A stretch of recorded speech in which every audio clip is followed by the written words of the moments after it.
बिस्मिल्लाहिर्रहमानिर्रहीम। अस्सलामुअलैकुम दोस्तों, मैं हूं मोहम्मद नदीम अशरफ और आप देख रहे हैं इंडस्ट्रियल कोटिंग विद नदीम। आज हम जिस टॉपिक पर बात करेंगे वो है APCS 1B। अगर आप कंक्रीट कोटिंग प्रोजेक्ट पर काम कर रहे हैं तो ये वीडियो आपके लिए बहुत अहम होने वाली है। हम यहाँ पर बात करते हैं पहले कि आया APCS 1B जो है ये सिर्फ कंक्रीट कोटिंग के लिए इस्तेमाल होता है या फिर स्टील स्ट्रक्चर जिसमें टैंक वेसल्स वगैरह शामिल हैं उनके लिए भी इस्तेमाल होता है। तो जब हम अरामको का स्टैंडर्ड H-001 देखते हैं तो उसके अंदर कोटिंग सिस्टम सिलेक्शन के अंदर क्लियरली लिखा हुआ है कि APCS 1B जो है वो corrosive and medium corrosive atmospheric exposure के लिए इस्तेमाल होता है, जिसमें वेसल्स, टैंक्स, इक्विपमेंट नॉन गल्वनाइज्ड शामिल हैं। APCS 1B जो है ये फायर प्रूफिंग के लिए, गल्वनाइज्ड स्टील के लिए, स्टेनलेस स्टील के लिए, ख्वाह वो न्यू सरफेस हो या मेंटेनेंस एक्सटीरियर सरफेस हो, दोनों के लिए इस्तेमाल होता है। लेकिन हमारा टॉपिक कंक्रीट कोटिंग का है तो हम सिर्फ कंक्रीट कोटिंग पर ही बात करेंगे। तो ये वीडियो एंड तक ज़रूर देखिएगा। इस वीडियो में मैंने सेक्शन वाइज टॉपिक किए हुए हैं ताकि आपको समझने के लिए आसानी हो। तो सेक्शन 1 जो है इसमें हम बात करेंगे कि कौन सा अरामको का स्टैंडर्ड, कौन सा सेटअप, कौन सी चेकलिस्ट और कौन सा सेटर इस्तेमाल होता है। तो सबसे पहले हम अरामको के स्टैंडर्ड की बात करते हैं। Saudi Aramco engineering standard H-003 protective coatings for industrial concrete structures, ये स्टैंडर्ड यूज होता है। आगे setup, Saudi Aramco typical inspection plan में H-003-01 coating application on concrete surfaces, ये सेटअप इस्तेमाल होता है। इसमें जब आप सेटअप चेक करेंगे, देखेंगे तो वहाँ पर यानी 1.1 से लेके 4.1 तक एक्टिविटी यानी आइटम नंबर लिखा हुआ है। बाकी सेम ही वही है कि इक्विपमेंट की इंस्पेक्शन करना, मटेरियल रिसीविंग की इंस्पेक्शन करना, लेकिन हमारा जो मेन कंसर्न है वो है इंस्टॉलेशन यानी आइटम नंबर 3 से। तो वहाँ पर 3.1 से हमें concrete coating and pre installation inspection ये करनी है और 3.2 करना है coating and final installation inspection. तो इसके आगे चेकलिस्ट भी लिखी हुई है, सेटर भी लिखा हुआ है, कौन कौन सी चेकलिस्ट के साथ कौन सा सेटर लगना है, आगे कॉन्ट्रैक्टर का कौन सा इंस्पेक्शन पॉइंट है, सऊदी अरामको का कौन सा इंस्पेक्शन पॉइंट है, वो सारा कुछ उसमें लिखा हुआ है। आपको सिर्फ एक दफ़ा पढ़ने की ज़रूरत है, देखने की ज़रूरत है। मैं ऑलरेडी इस पे वीडियो पहले बना चुका हूँ। आगे आ जाइए जी, checklist. Saudi Aramco inspection checklist जो है वो H-1003 यूज़ होती है, concrete coating pre installation inspection. उसके अंदर आपको सारी डिटेल मिल जाएगी और कौन कौन सी चीज़ आपने चेकलिस्ट पे चेक करनी है और किसको आपने पास करना है, वो सारा कुछ उसमें आपको लिखा हुआ मिल जाएगा। इसके साथ एक और चेकलिस्ट है, वो है साइक H-1004। ये है कोटिंग एंड फाइनल इंस्पेक्शन के लिए, ये 3.2 एक्टिविटी नंबर है। तो ये तो था चेकलिस्ट का। आगे बात करते हैं सेटर। सेटर कौन सा यूज़ होता है? सेटर आपका H-2006 भी यूज़ होता है और सेटर H-1003 यूज़ होता है। अब सेटर -1003 में आपको कौन कौन सा आपने टेस्ट करने हैं वो सारा कुछ उसमें लिखा हुआ है। मॉइस्चर टेस्ट करना है, वो किस तरीके से करना है, प्लास्टिक शीट से करना है या वो ड्रिल के साथ करना है जिसमें वो 6 mm का होल मारते हैं, लगाते हैं, वो सारा कुछ उसमें लिखा हुआ है। वो हम जब सेक्शन वाइज बात करेंगे तो उसमें वो मॉइस्चर टेस्ट भी आ जाएगा। तो ये तो था हमारा सेक्शन 1। अब हम बात करेंगे सेक्शन 2 की। जो कि है surface preparation and environmental condition. अब सेक्शन 2 जो है उसमें हम बात करेंगे कि कोटिंग से पहले सरफेस प्रिपरेशन सबसे पहला स्टेप है। कंक्रीट की क्यूरिंग मुकम्मल होने के बाद आपने मॉइस्चर टेस्ट करना है। अब कंक्रीट की जो क्यूरिंग है ये मुकम्मल इसका 28 डेज़ का टाइम होता है। इसमें हमें सिविल इंस्पेक्टर जो है उससे रिलीज़ लेना होता है कि आया ये कंक्रीट कोटिंग जो हमने करनी है इसके लिए आपकी सरफेस जो है आपकी तरफ से रिलीज़ है, हम कर सकते हैं, ताकि कहीं ऐसा ना हो कि बाद में कोटिंग करने के सिविल इंस्पेक्टर हमें बोले कि ये तो रिलीज़ ही नहीं था। उसको प्रॉपर उसकी रिलीज़ लेके फिर शुरू करना है। उसके बाद हमने मॉइस्चर कंटेंट चेक करना है उस पे, जो कि एज़ पर स्टैंडर्ड जो है वो 4% से कम होना चाहिए। और जिसका प्रूफ जिस तरह के मैंने वो सेक्शन 1 में बताया था कि कौन सा सेटर लगता है, जिसमें मॉइस्चर टेस्ट की बात की थी मैंने, तो वो है सेटर-H-1003 रिपोर्ट जो है वो उसके साथ अटैच करनी है। जो कुछ उसमें लिखा हुआ है बिल्कुल उसी को ही फॉलो करना है। सरफेस टेम्परेचर, ह्यूमिडिटी और ड्यू पॉइंट रिकॉर्ड करें। सबस्ट्रेट टेम्परेचर ड्यू पॉइंट से कम 3 डिग्री यानी 5 फ़ारेनहाइट ऊपर होना चाहिए। प्रोट्रूशंस एंड शार्प एजेस को हटा दें। सरफेस इतनी मजबूत होनी चाहिए कि स्क्रू ड्राइवर या मेटल ऑब्जेक्ट चलाने से पार्टिकल्स ना निकलें। लाइटेंस, ग्रीस और फॉर्म्स ऑयल को स्टीम क्लीनिंग या वायर ब्रश से साफ करें। अच्छा, यहाँ पर एक लफ्ज़ आया है लाइटेंस।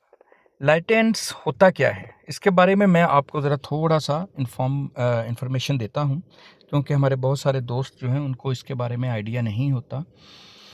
कंक्रीट में एक वीक और पाउडरी लेयर होती है जो कंक्रीट की सरफेस पर बन जाती है। इसके बारे में ये थोड़ा सा मैं एक्सप्लेन करता हूँ, इसकी वजह क्या है बनने की। तो इसकी वजह ये है कि जब कंक्रीट में पानी की मिकदार ज़्यादा हो जाए तो सीमेंट और बारीक ज़र्रात जो फाइन पार्टिकल्स होते हैं वो पानी के साथ ऊपर आ जाते हैं और एक कमज़ोर लेयर बना देते हैं। ठीक है, आगे अब बन तो गई, अब इसका ख़तरा क्या है? ख़तरा ये है कि कोटिंग का और वो सरफेस का एडहेजन आपस में मजबूत नहीं होता, यानी उसको रोकती है ये। और इसको हटाने का तरीका क्या है? हटाने का तरीका ये है कि कोटिंग से पहले लैटेंस को हटाना इंतहाई ज़रूरी है। इसमें मैकेनिकल क्लीनिंग, वायर बुरशिंग या एब्रेसिव ब्लास्टिंग जैसा तरीके से साफ़ किया जाता है, ताकि कंक्रीट के साथ मजबूत और कोटिंग के लिए तैयार हो जाए। ये हटाना बहुत ज़रूरी है। अगर नहीं हटाएंगे तो कोटिंग जो है वो बस वो लेयर के ऊपर ही रहेगी, वो वहाँ पर किसी टाइम भी क्रैक आ जाएगा, वो कोटिंग निकल आएगी उधर से। दूसरा क्या है जी? Acid etching. एसिड इचिंग की सूरत में सरफेस को फुली न्यूट्रलाइज करना है और लिटमस पेपर से चेक करना है। अब न्यूट्रलाइजेशन क्या है? तो ये भी एक केमिकल प्रोसेस है जिसमें किसी सरफेस की एसिडिटी या अल्कलिनिटी यानी पीएच वैल्यू को बैलेंस किया जाता है, ताकि वो कोटिंग के लिए महफूज और मुनासिब हो सके। और यहाँ पर भी मैं ये न्यूट्रलाइजेशन के बारे में थोड़ा सा बता देता हूँ। ये एक केमिकल प्रोसेस है जिसमें किसी सरफेस की एसिडिटी को या अल्कलिनिटी को हम चेक करते हैं, जिस तरह कि मैं पहले बयान कर चुका हूँ। अब एसिडिटी सरफेस का न्यूट्रलाइजेशन और होगा, जो अल्कलिनिटी होगी उसके लिए सरफेस का न्यूट्रलाइजेशन जो है वो कुछ और होगा। पहले हम एसिडिटी की बात कर देते हैं। एसिडिक, अगर कंक्रीट की सरफेस एसिडिक हो तो उसे न्यूट्रलाइज करने के लिए अल्कलाइन क्लीनर जैसे सोडा या सोडियम कार्बोनेट का इस्तेमाल किया जाता है। उसके बाद हाई प्रेशर फ्रेश वाटर से उसको साफ़ करना, धोना ज़रूरी होता है। आगे आ जाता है जी अल्कलाइन। अल्कलाइन सरफेस के न्यूट्रलाइजेशन के लिए अगर सरफेस पर अल्कलाइन हो तो उसे स्टीम क्लीनिंग के ज़रिए न्यूट्रलाइज किया जाता है। अब इसको वेरिफिकेशन भी तो करना है ना कि आया कि ये ख़त्म हो गई है या नहीं। तो इसका चेक करने का तरीका है कि पीएच टेस्ट पेपर का इस्तेमाल होता है। इसका पीएच टेस्ट पेपर जो है उसका एक्सेप्टेंस क्राइटेरिया क्या है?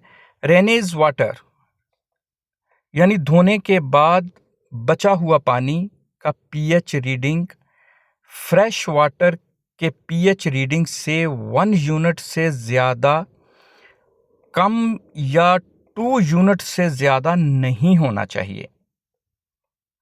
यानी उसकी वैल्यू है, पीएच रीडिंग की वैल्यू क्या है कि 1 यूनिट से ज़्यादा कम या 2 यूनिट से ज़्यादा नहीं होना चाहिए। ये प्रोसेस इसलिए ज़रूरी है ताकि कोटिंग के बॉन्ड कंक्रीट के साथ मजबूत रहे और कोटिंग ख़राब ना हो। ये तो था हमारा सेक्शन 2। आगे बात करते हैं सेक्शन 3 की। सेक्शन 3 में आता है रिपेयर एंड प्राइमिंग। तो इसमें क्या है कि 10 mm से छोटे क्रैक और होल्स को क्वालिफाइड इपॉक्सी फिलर से भरें, एक्सपेंशन जॉइंट को मास्क ऑफ करें और वाइड्स को कंपैटिबिलिटी इपॉक्सी फिलर से फिल करें। शार्प कॉर्नर को 25 mm रेडियस के फिलेट से राउंड करें। सीलर प्राइमर हमेशा मैन्युफैक्चरिंग डाटा शीट के मुताबिक स्प्रे अप्लाई करें। लीकेज वाला या एक्सपायर्ड पेंट का इस्तेमाल हरगज़ ना करें।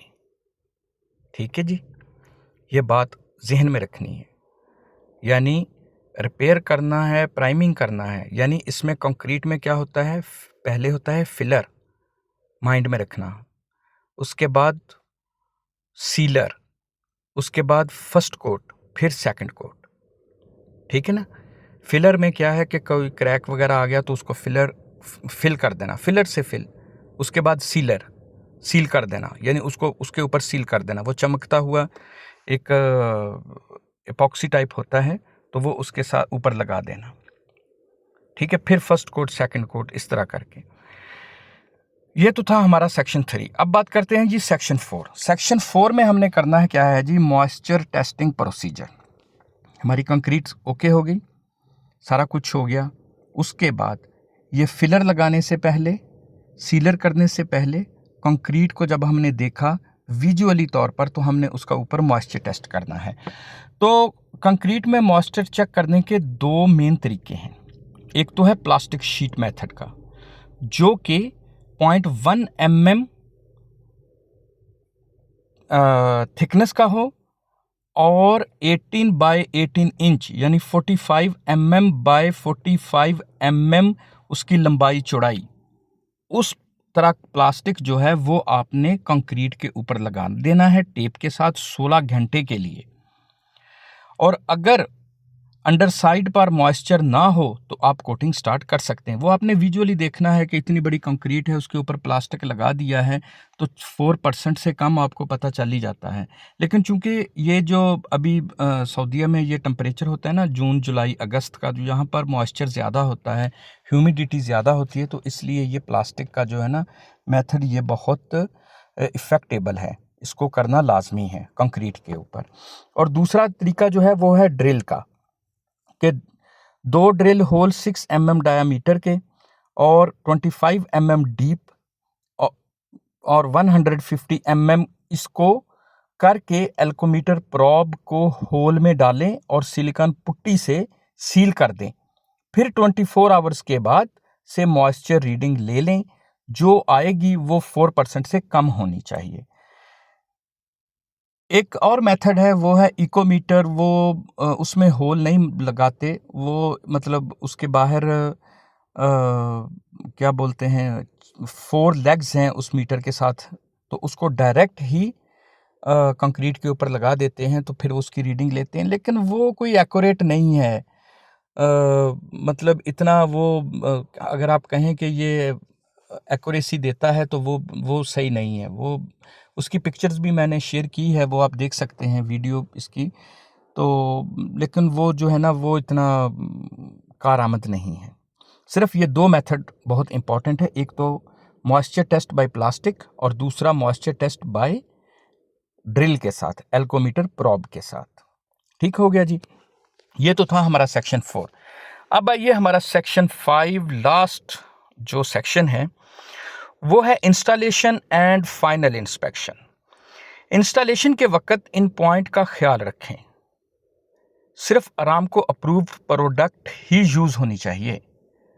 कोई और नहीं है कि शॉप में गए, जाके कोई भी पुट्टी या कोई भी सीलर या कोई भी फिलर या कोई भी चीज़ लेके आके कंक्रीट के ऊपर मार देनी है। हम लोग सऊदी अरामको के प्रोजेक्ट में काम कर रहे हैं, कोई बिल्डिंग लाइन का काम नहीं कर रहे कि जो भी मिला तो ला के उसमें हमने लगा दिया। ऐसा काम हरगज़ नहीं करना। उसके बाद कॉन्ट्रैक्टर पर्सनल का साइब 316 के मुताबिक क्वालिफाइड होना ज़रूरी है, यानी जिसने उसको फिलर मारना है या एप्लीकेशन करना है उसके पास वो जेसीसी कार्ड होना ज़रूरी है। विंडी कंडीशन में कोटिंग ना करें। अगर सैंड या सॉल्ट स्प्रे का ख़तरा है तो हरगज़ ना करें, क्योंकि ब्रीक सैंड होती है, वो उसके ऊपर जाके चिपक जाती है, फिर बाद में बहुत प्रॉब्लम होता है। फाइनल इंस्पेक्शन में सारे डिफेक्ट रिपेयर होने चाहिए और इंस्पेक्शन के दौरान कोई भी अगर डैमेज आपको मिलता है तो वो आपको रिपेयर करना पड़ेगा।